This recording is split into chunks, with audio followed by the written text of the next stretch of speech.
Civil సప్లైలో ఇది అక్షరాల 1100 కోట్లు సివిల్ సప్లై శాఖలో అయినా స్కామ్ విలువ ఇది. పేదల బువ్వలోను కోట్ల రూపాయల కుంభకోణం, మనీ లాండరింగ్ ద్వారా 750 కోట్లు, ఇక్కడ కూడా మనీ లాండరింగే. అదనంగా ధర పెంచడం ద్వారా మరో 300 కోట్లు. అధికారంలోకి వచ్చిన 50 రోజుల్లోనే స్కెచ్. సర్కార్పై తీవ్ర ఆరోపణలు చేసిన ప్రతిపక్షాలు.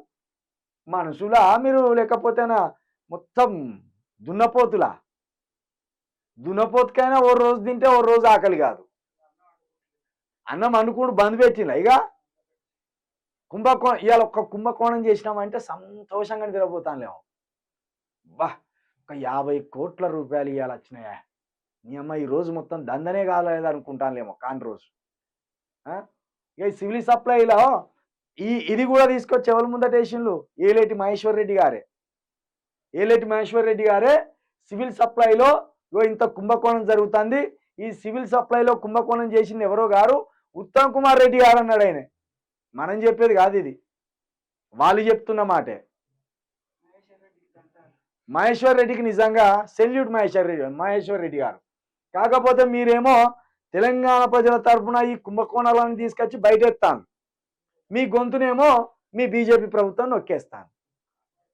అయినప్పటికీ నీ ధైర్యానికి నీ అంకిత భావానికి సెల్యూట్ చేస్తాను. మాకు కొంచెం ఎక్విప్మెంట్ అంతా కుదిరితే ఫస్ట్ ఇంటర్వ్యూ మహేశ్వర్ రెడ్డిదే తీసుకునే ప్రయత్నం చేస్తాం. తప్పకుండా మహేశ్వర్ రెడ్డి గారితో మొదటి ఇంటర్వ్యూ పెడతాం. ఎందుకంటే మొత్తం రాష్ట్రం బ్లాస్టింగ్ అయ్యే నిజాలు ఉంటాయి ఆయన దగ్గర.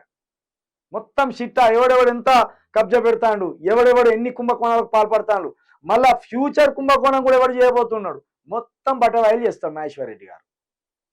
కాబట్టి మహేశ్వర్ రెడ్డి గారు ఈ కుంభకోణాన్ని బయటికి తీసుకొచ్చిండు. ఈ కుంభకోణంలో కూడా మంత్రి ఉత్తమ్ కుమార్ గారు ఉన్నట్టు కూడా ఆయన గతంలో చెప్పిన విషయాన్ని కూడా మనం అర్థం చేసుకోవాలి.